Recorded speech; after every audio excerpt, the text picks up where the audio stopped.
Bueno, ja hasi ginen, pagina web orria euskeraz ipintzen, gero etiketak pixkanaka euskeraz egiten ari gara. Eta gero desberdin lekutako hitzak gazteleraz eta euskeraz komuna, jarri euskeraz eta gazteleraz, fakturak ipintzea euskeraz eta gazteleraz, pixkanaka eman dagoen gauzak gazteleraz ipintzea baita euskeraz.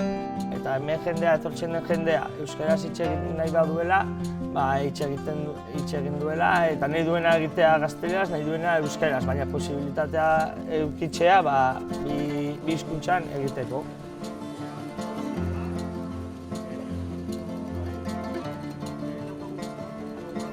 Hemengo bezero batekin, egun batean gertatu zitzaidana oso erakusgarria izan zen, zeren erosten ari zinen zarenean, berarekin euskeraz hasi nintzen pixka bat hitz egiten, eta sorprenditu egin zen, zeren hemen euskeraz hitz egiten genuen, eta gizon zahar bat zen, 90 urtekoa edo horrela, eta euskeraz egiterakoan, aurpegi aldatu zion, ia negarrez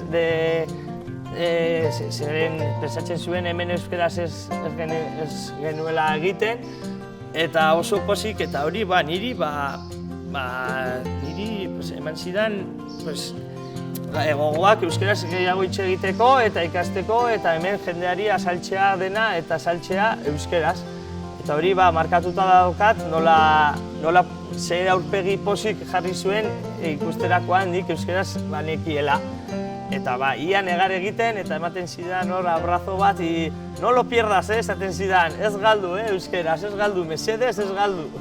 Eta hori oso pozik jarri zitzaidan eta ematen dizu pentsatze euskeraz gehiago hitz egin behar dugula eta erabili behar dugula.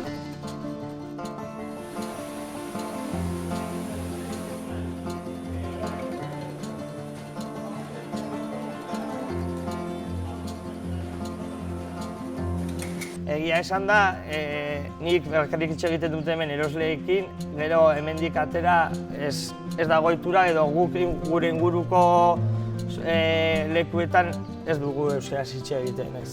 Eta agerraldia da proiektu polita, zeren gu euskalduna garen jendea ikasi dugula euskeraz, behar duguna da gero praktikatu. Zeren ikastolan hitz egiten genuen gazteleraz gero ateratzen zara eta gazteleraz egiten duzunez, urteekin hasten zaizu edo ez ahaztu, ez daukazu erraztasuna hitz egitereko.